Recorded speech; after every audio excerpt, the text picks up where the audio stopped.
திருகி உந்தன் கூந்தல் சூடிக்கொள்ளாதே என் உதிரம் கொண்டு உதட்டுச் சாயம் பூசிக்கொள்ளாதே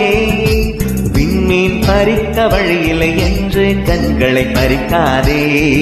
என் இரவை எரித்து குழைத்து குழைத்து கண்மை பூசாதே என்னை விடவும் என்னை அறிந்தும் ஞான் நீ என்று கேட்காதே இருக்கும் கவிஞர்களில் செய்போதும் என்னையும் கவிஞன் ஆக்காதே என்னையும் கவிஞன் ஆக்காதே குல்முகர்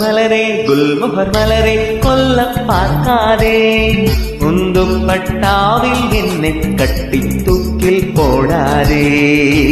தூக்கில் போடாதே தூக்கில் போடாதே